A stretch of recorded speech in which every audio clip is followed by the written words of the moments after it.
Hi, everybody. This is Kristian Hargadon. I'm a biology professor at Hampden-Sydney College with a background in both virology and immunology. And based on my background, the college has asked me to put together this short video to talk about the importance of the COVID-19 vaccine, particularly as we're seeing more vaccine come into the area. And with the college soon to become a point of distribution for the vaccine, we thought this was an opportune time to put out a video regarding how the vaccine works, why it's important to get the vaccine, and to address some frequently asked questions about the vaccine. And so as we think about vaccination, really the point of that is to expose our body to a mimic of what we might see in terms of a real pathogen later on in life. And so in this case, obviously, we're concerned about contracting the SARS coronavirus, SARS-CoV-2, and getting COVID-19. And so to protect against that, we want to sort of fake our body into thinking that it has seen that virus so that it can recognize it again and be ready for it during a real infection. And what I'm showing here are two major cell types that we want to hopefully activate through a vaccination. One on the left being these cytotoxic T cells, and then here on the right, these B cells. Now these do two very different things, both of which are important in combating a viral pathogen. The T cells are going to work by recognizing a piece of the virus in an infected cell, and therefore, upon recognizing that piece of the virus, what we call an antigen, it can then kill those infected cells so that they don't support production of new virus in the body. And the B cells, which is what we hear most about in the news nowadays, are the cells responsible for making antibody molecules. And these antibodies are these little Y-shaped structures that can bind to virus that has yet to infect cells. And so the hope is that if we can get these antibodies made, they'll bind up to all this red virus here so that it never gets into our cells. And then if even some does, skip past those antibodies, we'll have T cells ready to fight the virus that is infecting our cells. And so that's the goal behind the vaccination strategies that we're going to be dealing with today. Now, when we think about the coronavirus, SARS-CoV-2, you've probably seen pictures like this before. It's got this core of genetic material, which for this virus is RNA. And for our purposes today, really all we care about is one of the proteins encoded by a single gene, and that's this red protein out on the surface of the cell called the spike protein. That's what that virus is going to use to infect our body cells, and hopefully what we're going to be able to generate immunity against so that it's unable to do that. And so the two vaccines that are coming into our community now are the Moderna vaccine and the Johnson & Johnson vaccine. So I wanted to say a few words about each of these. Moderna's approach is very similar to that of Pfizer's. They are both mRNA-based vaccination regimens. And what's being done here is that we're taking just a piece of RNA from the coronavirus, not the entire 29 genes of that virus, but a single gene, that spike protein gene. And we're encapsulating that in a lipid nanoparticle so that when that particle is injected into the muscle, it's taken up by a variety of cells that can include muscle cells, some other cells of the immune system, and they're essentially going to read that RNA information that's given to them. And the RNA is again providing the blueprints for only the spike protein of the coronavirus. So that protein is going to get made by these cells that have been vaccinated, and some of it's going to come out to the surface of those cells in its intact form. Other spike protein inside the cell will get broken down and displayed in molecules in different cell types. And the point of all of this is to get this spike protein in forms that can be seen by the B cells that have receptors that will eventually become the antibody molecules that they release. And then in these broken down forms of the spike protein, this is what our T cells, both helper T cells and killer T cells, are going to be capable of recognizing. And so we're really educating an army of immune cells in the body that can recognize this one protein that's so crucial for this virus's ability to infect our cells. And so in the case of the Moderna vaccine, it's a 2-dose regimen, what we call a prime boost vaccination strategy. And the idea behind this is when we first get exposed to this spike protein through vaccination, our body has never seen it before. And it takes it a while to learn to recognize it and to mount an immune response. And so if we measure that immune response in terms of, let's say, the amount of antibody, it's going to take a week to 10 days to start producing antibody at any appreciable level. And then because we don't have the real virus in us, our immune system is going to say, okay, there's nothing really there. I'm going to contract a little bit and start to wane. Now notice that when it wanes, it never goes back to the baseline from which we began. And this is the whole idea behind vaccination, which is that our body generates what we call immune memory. And so it will remember to some extent what it saw previously. And if we're exposed again, in this case, a second dose of the vaccine 28 days later, that memory response mounts a very robust and very rapid response that really puts out a tremendous amount of antibody and produces a large number of cells capable of making more of that antibody. Now, again, we will go through a contraction phase and that immune response will wane a little bit, but notice it starts to plateau at a level significantly higher than certainly what we started with and even after the initial vaccine. And that's when Moderna and Pfizer were developing these strategies. They were really trying to produce this very robust, high-level immune response that can be achieved with this two-dose strategy. Now, it's a bit different with the Johnson & Johnson strategy. I've tried to put that over here to the left, kind of comparing with what we see over here in the case of an mRNA vaccine. This is just another way of looking at what I just showed you. In Johnson & Johnson strategy, they're not using messenger RNA or mRNA. Instead, they're using a delivery vehicle known as an adenovirus. This adenovirus becomes a vector or an agent for delivering the coronavirus spike protein gene. Now, adenoviruses are viruses that can cause the common cold. They result in no complications in anyone. But even with that said, they've taken the extra precaution to engineer this virus to be what's called replication defective. This virus is not going to have the ability, this adenovirus, to replicate in the people that get the vaccine. It literally is just a little particle that can be used to deliver some genetic information. And so the other thing they've done besides engineer this adenovirus to not be able to replicate is that they have also added one gene from the coronavirus, that spike protein gene again, now in DNA form. That's going to go into the body, be taken up by cells. That DNA from the spike protein will be used to make messenger RNA. And from here, it basically looks just like what we see with the Moderna mRNA vaccine. That RNA is going to be used to make the spike protein, intact forms of which can be seen by B cells. Other forms that are broken down and displayed on the surface of cells can be seen by T cells. And again, we're going to generate a robust B cell and T cell response to this one gene from the virus. And the good news is that these vaccines have been shown to work extremely well. They have a very high efficacy. And what I've tried to do, if anyone's been following the data put together by your local epidemiologist, they do a great job of synthesizing a lot of the data that's coming out. I've basically taken a very recent collection of data and tried to synthesize that down into the most relevant pieces for us, which really are these two rightmost columns. So the Moderna vaccine showing 94% efficacy in its clinical trials.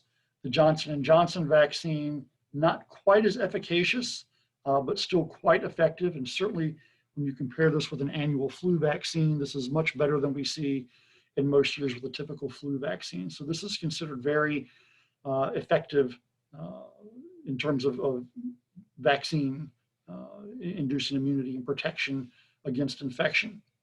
Now, what's most important, because I don't want to get you too bogged down with these, comparing these numbers here, what's really most important to think about is protection against severe disease.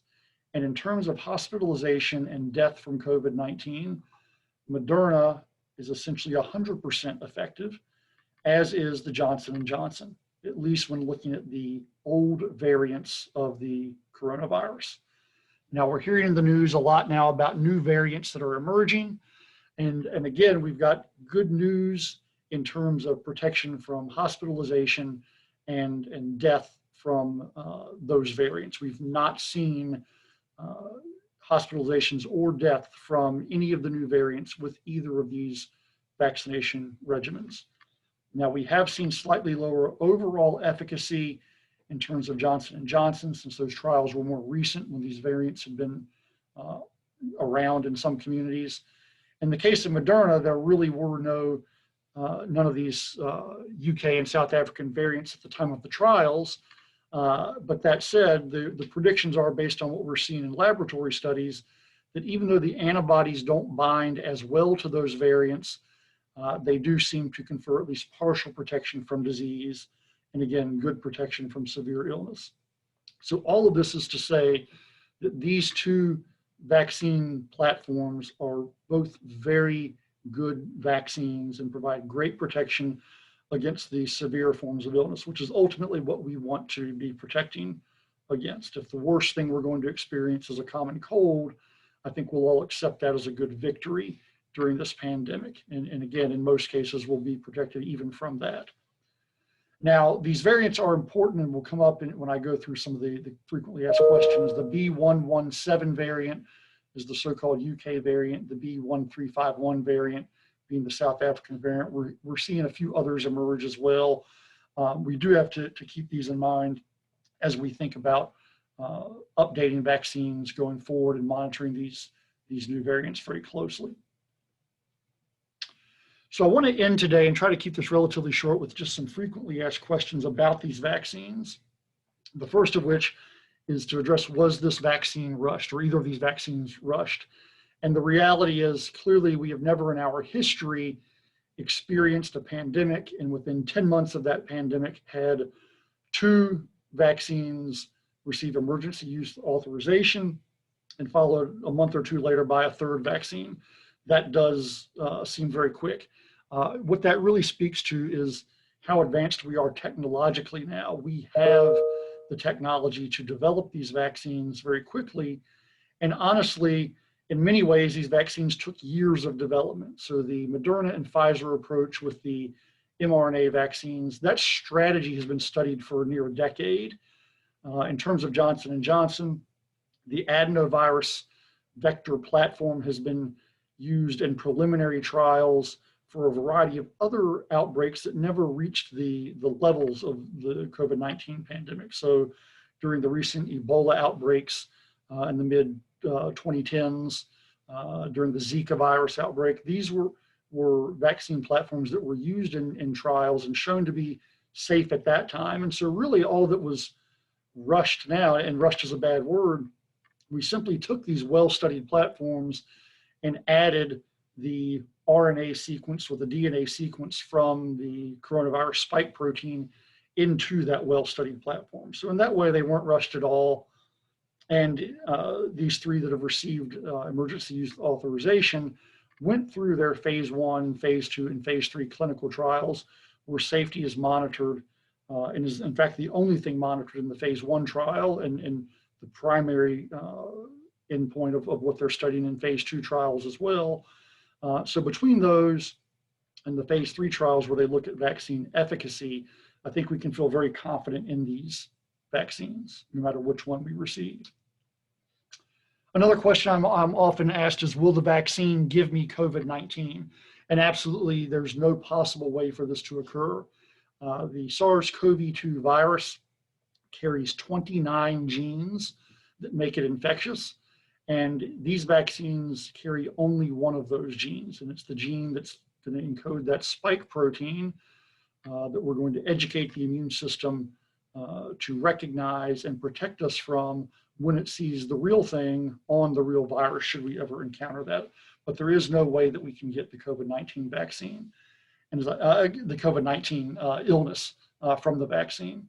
And as I said earlier, even with the adenovirus vaccine from Johnson & Johnson, that virus has been manipulated so that it cannot replicate, and therefore you will not even get the common cold that the adenovirus might otherwise cause if it's in its fully intact form. Another great question is, will the viral RNA or DNA affect my own genetic material? So I'll start with the RNA in terms of the Moderna vaccine, or if you have access to Pfizer, the answer applies there as well. RNA cannot integrate into our DNA. Our chromosomes, genetic material, are in the form of DNA, and RNA simply cannot mix with that. So that's not a possibility at all for Moderna and Pfizer. And in terms of Johnson & Johnson, while DNA is used in that vaccine, studies have been done, and that particular adenoviral vector that they're using has been studied very extensively, and they've shown that that viral DNA does not integrate into the host genome. It remains independent of that. And so again, we don't have the concern of somehow affecting our own DNA in any way, and they've studied this very closely. Are there side effects to the vaccines? The answer to this one is yes, indeed there are. Now, there are individuals who do not experience any side effects whatsoever, and then there are individuals who experience a handful of mild side effects. These can be body aches, these can be fevers, chills, headaches. Really what's happening when you get this level of side effect is that it's the effect of your body mounting an immune response. And some people are going to feel the effects of that more than others. It's actually a good sign that the immune system is responding to the vaccine, though it's actually likely still doing that even if you don't experience those side effects. It really does depend on the individual patient. But these are largely going to be mild. They're going to subside within a day or two. They can be controlled with something like Tylenol after the fact, though it is being recommended to avoid any anti-inflammatories prior to getting the vaccine so that that does not interfere with the activation of the immune response. We actually want to get a good immune activation. So we need that low level inflammation as a way of enhancing that immune response. But certainly after the fact, if you need to control symptoms, Tylenol is being recommended in those cases to reduce fever if necessary. Beyond that, in terms of serious side effects, there are really only a handful of instances where there have been severe, serious allergic reactions or anaphylactic reactions.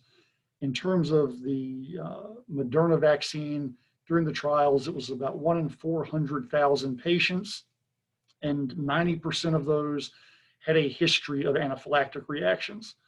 And so when we're talking anaphylaxis or severe allergic reaction, we're talking a reaction that's going to require you to use an EpiPen, receive epinephrine to control that.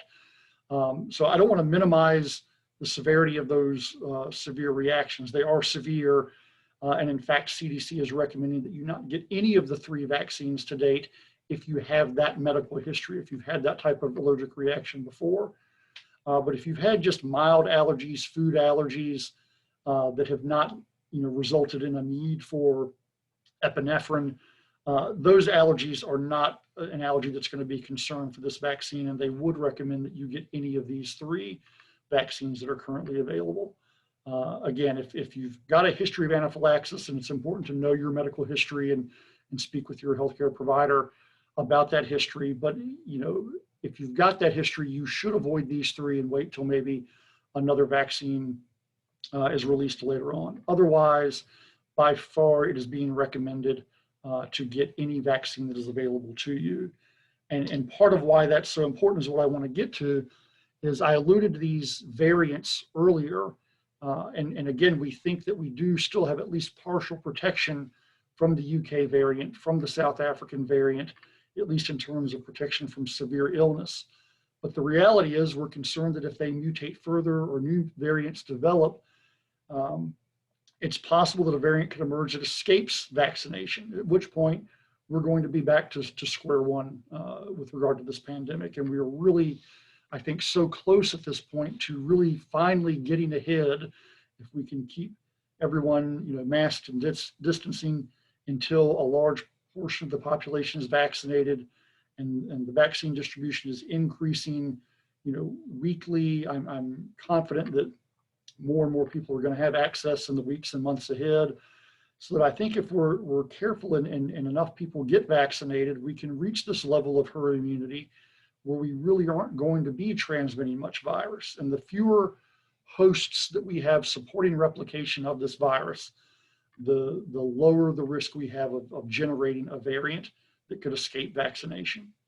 And so it's really, really key that when we're able to get this, that we do protect ourselves, and in doing so, protect our population from the generation of new variants that could escape the effectiveness of vaccines. I'm going to leave you here with this slide for those that are interested, with some links to CDC guidance about the Moderna and Johnson Johnson vaccines, since again, that's what's going to be coming into the Hampden-Sydney community in the coming months. Again, these provide great guidelines for those who should get the vaccine, which is basically, again, everyone who's not experienced a history of severe allergic or anaphylactic reactions, but this goes into that a bit more depth, so I wanted to put that on here for your access as well. I hope that was useful to everyone. I just want to encourage you to, again, please stay safe. Please follow our current public health guidelines while these vaccines are being rolled out, and hopefully we can be optimistic. I think that as soon as we get enough people in our local and distant populations vaccinated, we're going to be able to return to some level of normalcy sooner than later. We just need to hold on a little bit more to get these vaccines administered to the population. So again, I hope this was helpful. And if you have other questions, if you see me around campus, please feel free to reach out anytime.